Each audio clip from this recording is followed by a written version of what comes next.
Tonight, we start assembling Kairi Sane's opponents for NXT TakeOver War Games. Let's talk about it.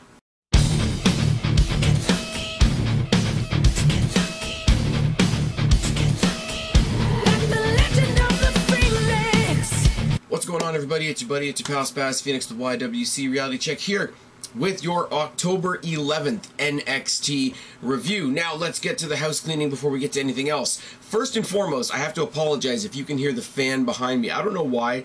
It was cold as hell today, but it's hot as hell now at 11:30, whatever it is, at night. So excuse me for that. Second of all, I want to throw in a quick plug for the Q&A, the Ask the Phoenix, the last edition of Ask the Phoenix for 2017. And I want to let you guys know that I've sort of solidified my tail end of November. You guys know I take December off. It's not a huge deal. These days I only do like 1 or 2 videos a week anyway, so it's not a big massive deal. I'm sure you guys won't miss me too much, but the last 3 videos you will get from me in 2017 are going to be a review of the NXT before Survivor Series, a tackle / pay-per-view pick 'em for Survivor Series and TakeOver War Games, and you are going to get the following week, you're going to get the November edition of Ask the Phoenix. So you're going to get those bing bang boom. And then yeah, and then you won't hear from me for December unless something really cool happens, unless I gotta come up here and say something, unless the December pay-per-views really pique my interest and I end up doing a preview and such for whatever the December pay-per-views are, but I don't see them coming up with anything too good. I mean, TLC is coming up in like 2 weeks, and isn't that usually the end of the year pay-per-view? I don't know. It is what it is. Speaking of the pay-per-view pick'em, we just saw Hell in the Cell. Want to point out a couple of things. Awesome Sami Zayn heel turn. Very cool. Kevin Owens and Shane McMahon are fucking insane. New Day and the Usos are one of the best things going in WWE right now. People are very salty, as the expression goes, that Jinder Mahal is still your WWE champion when, if you go back to my preview for Hell in the Cell, you'll see all the reasons why. No, I don't want Jinder to be champion, but if you're going to put it on somebody like a Shinsuke Nakamura, you need to do it in a much bigger event than what happened at Hell in the Cell. They weren't even the semi-main. I mean, Bobby Roode and Dolph Ziggler, I don't know why I can't pull things off the top of my head tonight. Bobby Roode and Dolph Ziggler had a better match than they had a better match than Jinder and Shinsuke, but they were also on after Jinder and Shinsuke. Yeah, the Sami Zayn heel turn is good. I don't know what to say about everything else. The women's situation is a little perturbing. All the news, and I don't know whether I'm going to do a separate video on this or not. It's been a long time since I've done a topical video. The hubbub is that Neville might be leaving WWE. And you guys know, when I was still reviewing Raw, when I was still reviewing SmackDown, when I was still talking about the Cruiserweights, etc., I'm a huge fan of Neville. I'm a huge fan of how Neville reinvented himself as this Cruiserweight Championship heel. And if you want me to do a video on what I think of the potential of him leaving, I will.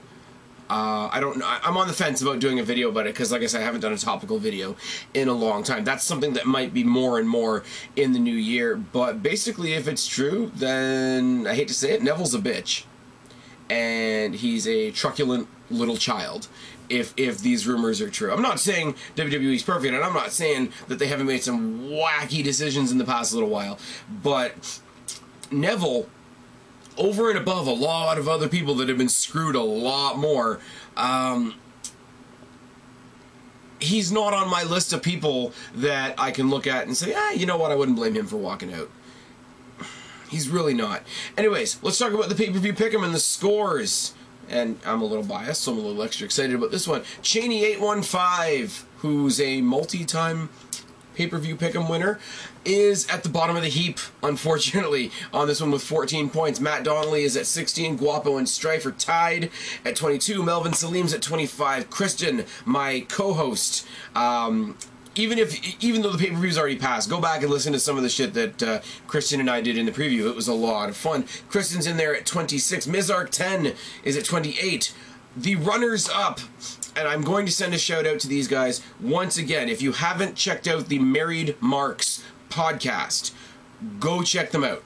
It's worth it. If you're tired of all the other people around YouTube, including myself occasionally, that are just up here to bitch, and are actually doing some constructive shit and actually talking about some shit more than just WWE, go check out the Married Marks. It's a lot of fun. I think they release a podcast every other week around Thursday or Friday. I'm still a little bit sketchy. I haven't been listening to them that long. They are a lot of fun. They are the runners-up with 29 points. And who was the winner? Who was the winner at 33? Oh, that was me. I won. So I'm allowed to win my own game occasionally at 33 points. But you know what? It was a lot of fun. I really love the fact that a lot of you guys are getting involved in the conversation on the night when I'm putting the scoreboards up. Because honestly, as I've said before, this is not any kind of big, huge deal. This is not any kind of big production. This is, throw me your picks. We're going to see who's right. We're going to see who's wrong. There are no prizes. I don't have anything really to offer you guys. And there's no real big system in place. Realistically, I keep score on the Notepad app on my phone and just keep on screenshotting the results as the night goes along. So the fact that something that simple and something that is so fun for me is also been taken on by you guys is great. I say it the same as I say anything else that involves you guys' interaction, mostly Ask the Phoenix. These types of things that happen on this channel don't happen without you guys. I can come here, I can talk about an NXT like I'm going to do tonight. I can talk with a couple of people in collab about what I think is going to happen at a pay-per-view, and that's great, that's fine, that's wonderful, it's a lot of fun for me. I'm not making any money, so if it wasn't fun, I wouldn't be doing it. But there's certain things that don't happen without you guys, and the fact that I know for a fact, looking at the names on this sheet even, you know, I affectionately refer to you guys as the usual suspects, and don't get me wrong, it does my heart good anytime I get a new viewer, anytime I get a new name that appreciates what I do here, whatever you want to call what I do here. But when I see those familiar names, those familiar faces, when we have running jokes in the comment section of the Q&As, it's not to be too corny, but it's why I do this shit, and it's a lot of fun. So I really do thank you guys, and I should thank you guys more for stuff like that. Now, one last thing, and this isn't going to be of any interest at all to the 99% of people that don't live in the Greater Toronto area. You guys have heard me say on here for years when there's somebody new coming to the roster, aka Leo Rush, who we're going to talk about tonight. If it's somebody from the Indies, if it's somebody from ROH, if it's somebody from a smaller company that I'm not aware of, I always say, hey guys, I'm a WWE guy. I don't watch the Indies. Let me know what I should know about these guys. That is going to change very, very slightly. If there is anybody in the Toronto, Brampton, Mississauga area that is going to Destiny World Wrestling in Mississauga this coming Sunday, I will be there. The chances of somebody that's watching this video living right around the corner from me are very, very few and far between, but I'm going to be checking out Destiny purely based on the main event, because that's the only match that's been announced. I mean, obviously, there's a lot of local Canadian talent, a lot of local GTA talent, but the headlining match for the Destiny Championship is John Morrison versus Pete Dunne.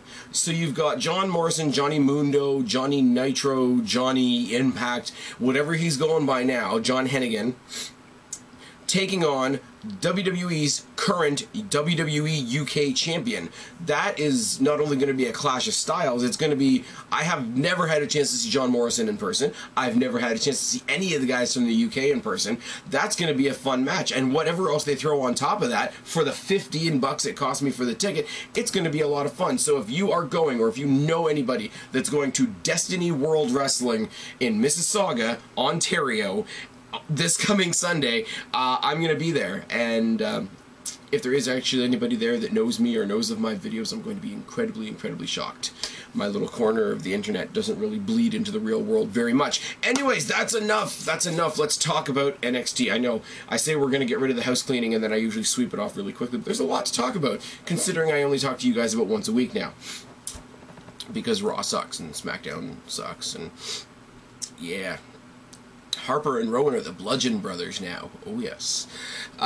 Start off with what should have been the main event, realistically speaking. We have a small video package going over, yet again, Asuka leaving NXT, Kairi Sane winning the Mae Young Classic, and the fact that she's going to have 3 competitors going against her at TakeOver War Games. I think it's funny that even though we haven't technically gotten the War Games announcement yet, a lot of the graphics and a lot of the advertising material you see out there is already referring to it as TakeOver War Games. It's one of those, I think the graphics department kind of jumped the gun things. But tonight's match was Peyton Royce versus Liv Morgan versus Nikki Cross. Now, Liv Morgan is a little bit of a guilty pleasure of mine. I know she's by far not the best thing on the women's roster, but I think she's a lot of fun. Nikki Cross carries my heart in NXT, let's be real for a second. And Peyton Royce and Billie Kay are great in-ring mechanics. They do what they do. So there's really no losing here for me. Nikki Cross's remix of the Sanity theme is fucking great. After I was done watching, I'm not gonna lie, after I was done watching the show tonight, I went and I found the track. I don't remember what it's called. I think it's called Scream for Me or something predictable like that, but it is what it is. Cross and Morgan double team Royce to start. There's a head scissor and then a matrix by Morgan, a step up enziguri by Morgan, and a tackle by Cross. Morgan eats the turnbuckle and then eats a backpack sleeper by Cross. Cross tackles Morgan into Royce. Morgan and Royce trade punches and there's a takedown by Morgan. Kitchen sink and a rope submission by Royce.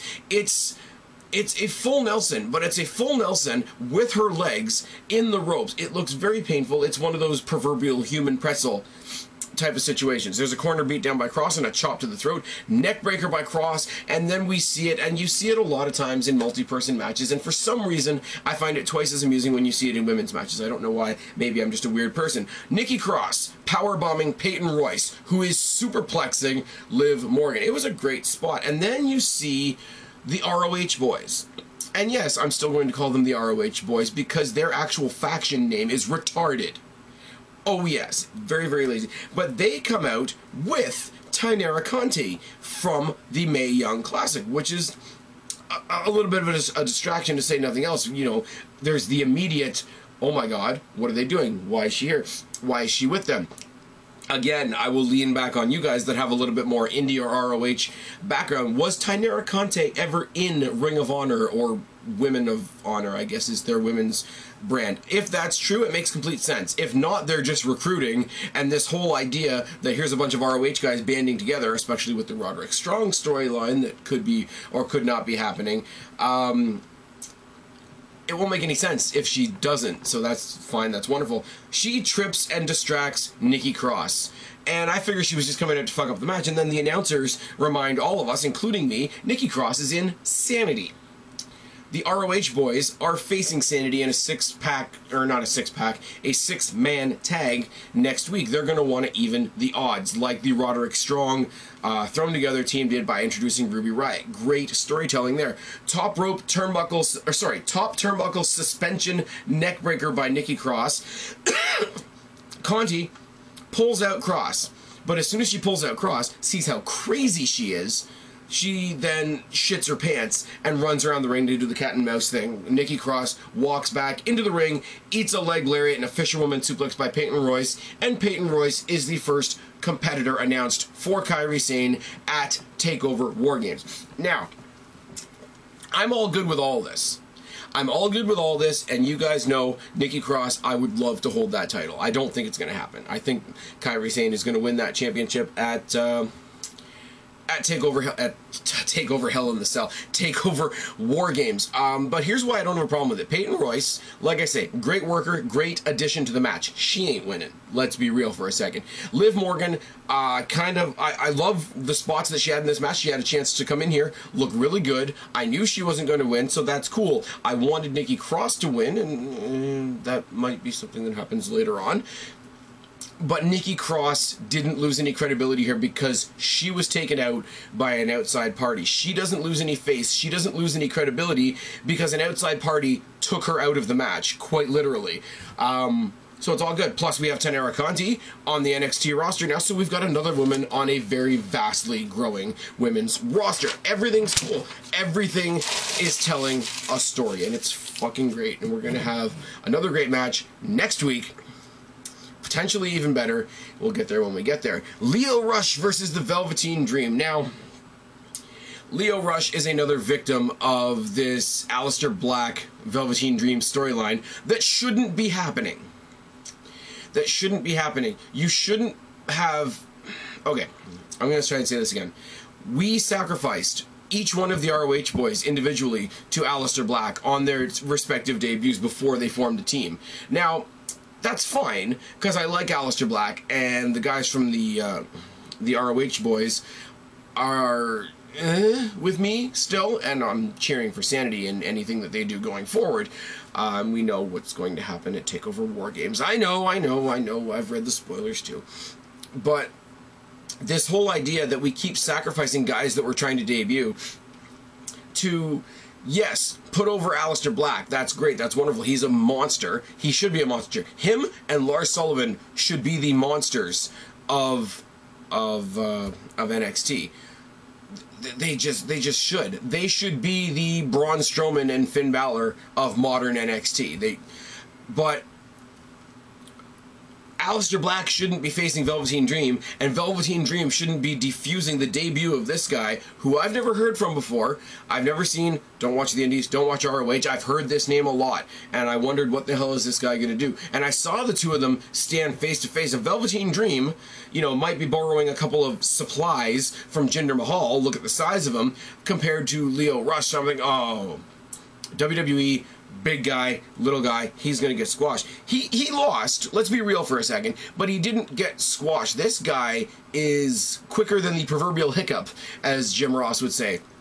Slap in the face by Rush to start. You know, little receipt on his attack last week, all good.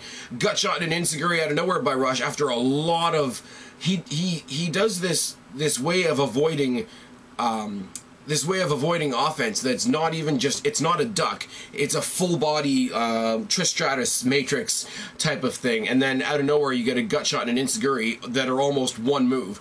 Corner clothesline and a hard Irish whip by Rush, backbreaker by Dream, and some boots. The backbreaker is incredibly elementary and kind of looks messy. The boots are boots. Lio Rush, like an elastic band, comes up with this insane multi-rotation tornado DDT that should have won the match, let's be real. And then Velveteen Dream wins with, well, he ultimately wins with the elbow drop that JD from New York is delusional enough to think is as good as Macho Man Randy Savage's. But before that, he hits what they call a Death Valley bomb, and it's not anything worthy of the word death. He's sitting there, like, all glammed up, and I get the gimmick, don't get me wrong, but he basically does a cartwheel. He basically does a cartwheel. And they're trying to compare it to the Death Valley driver. Fuck off. By the way, at the end of the match, Lio Rush is taken right off screen. Velveteen Dream, like a fucking goof, sitting in there, doing the Aleister Black pose. Aleister Black's not even there, so he's sitting there with a smirky smile on his face, getting booed out of the building. And I really, really want to believe that it's X-Pac heat, because Aleister Black should be doing something better. Lio Rush, who I have 5 minutes of watching experience with, deserved better than Velveteen Dream tonight. This guy, this gimmick, this whole trajectory of creative, or lack thereof in this case, needs to die. This cannot happen at TakeOver. When you read the spoilers, and you see everything else awesome that's going to happen at TakeOver War Games, this will not fit. And I feel bad for Lio Rush, I feel bad for Aleister Black, and I feel bad for the crowd in Houston that have to sit through this match and then try to get themselves hyped back up for the good shit that's coming. That's my rant on that. Lars Sullivan and Danny Burch, I have notes, but realistically, Sullivan kicked the shit out of him.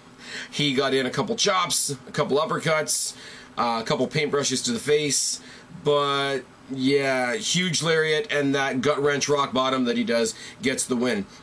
On Instagram, he, or it might be Facebook from Instagram or Instagram from Facebook or from Twitter, but somewhere he just posted a picture of his hands with the caption, "What else can these hands do?" And that's an interesting little wrinkle.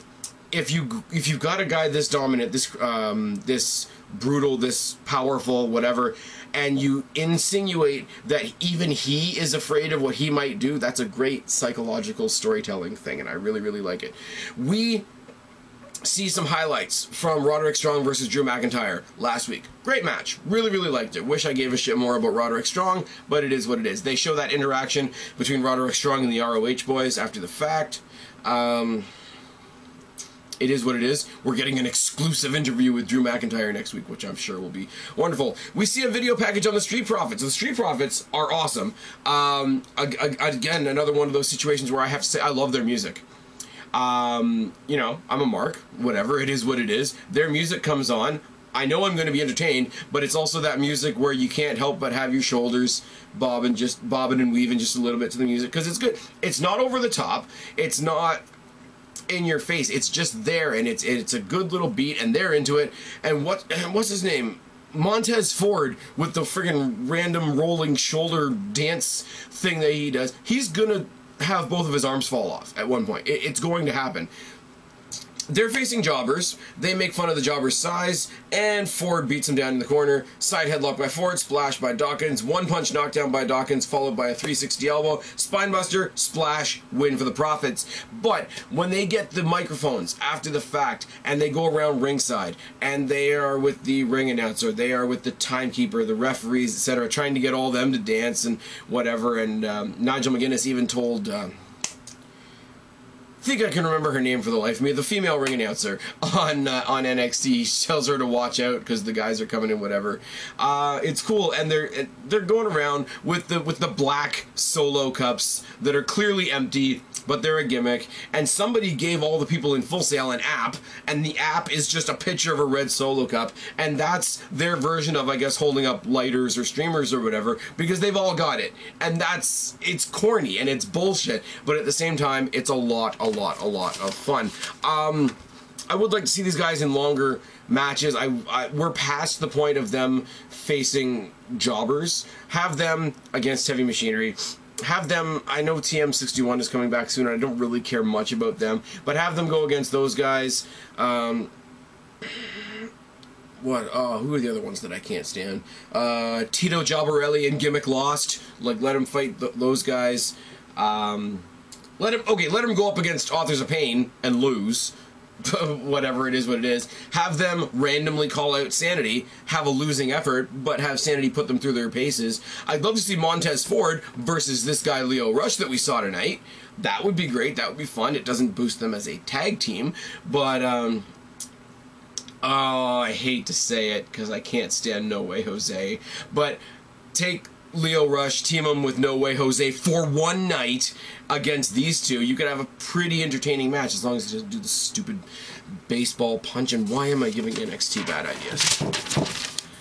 Next week, not only do we have Sanity versus the ROH boys, but we have the next qualifying match for that women's match at TakeOver War Games. It's going to be Still My Wrestling Heart, Ember Moon, Ruby Riott, Sonya Deville.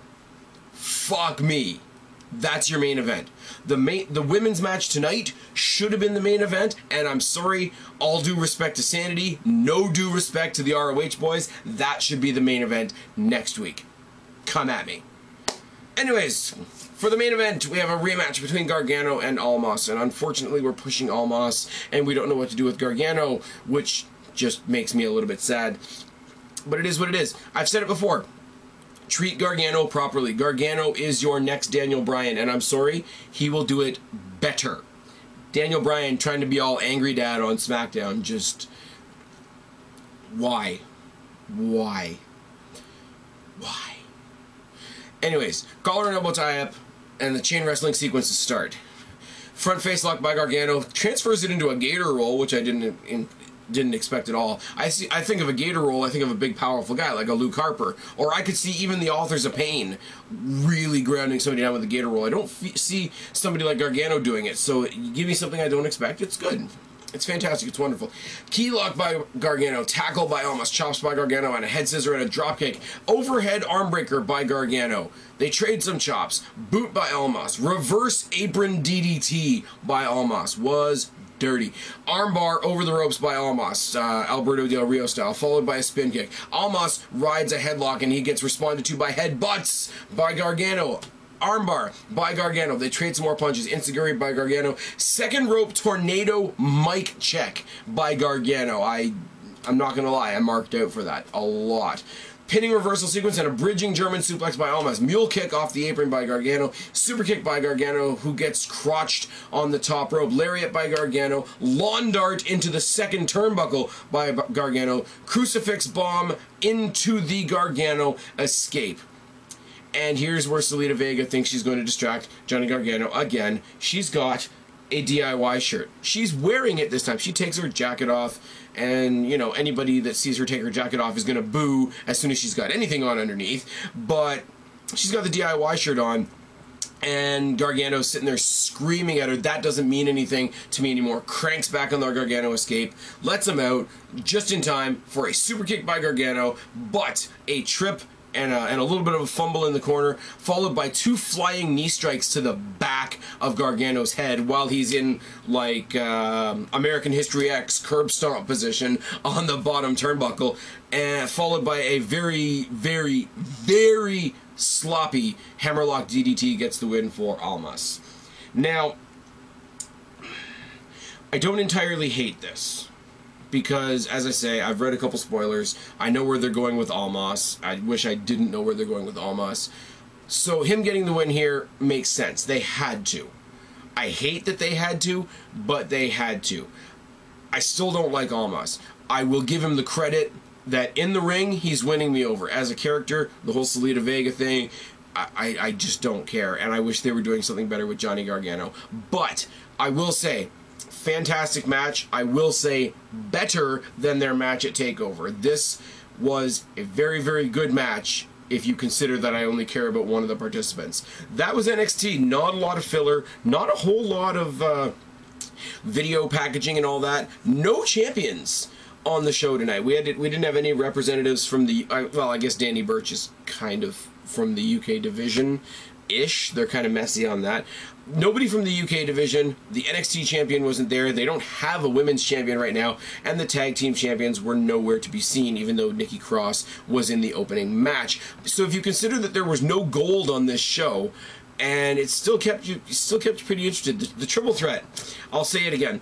The triple threat should have been the main event. It is the only match on this card, or on this show's card, that had championship implications, so it should have been in the main event.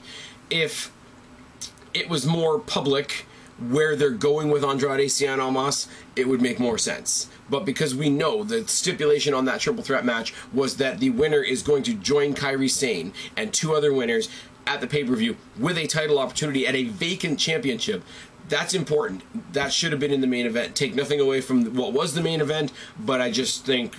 I think they got themselves a little backwards there. Same as I think next week, Ember Moon versus Sonya Deville versus Ruby Riott should be in the main event. Yes, I understand. Huge 3-on-3 match. The ROH boys versus Sanity is huge. It's main event worthy, but there's no gold implications. It's building to we all know what. It is building towards a main event. We all know what, but there's no titles involved in that, as huge as it is, and I hate to stick on this, but you need to do a little bit of a reshuffling, and first and foremost, NXT needs to show the rest of the rosters how to handle a women's division, because the NXT women's division is always a lot of fun. Anyways, I've rambled for quite long enough. I've been rambling for almost a half hour about a show that's only an hour long. So I hope you lasted through all the housekeeping that I had to do at the beginning of this video. Hope you enjoyed my thoughts on this show. Hope you agree. Hope you disagree. Either way, share it down in the box below. I've been Spaz, your YWC Reality Check. Subscribe up there. Talk down there. Start a conversation. Keep all these conversations going. Don't be a stranger. I'll talk to each and every last one of you later, but for right now, I am tagging out. Bye, guys.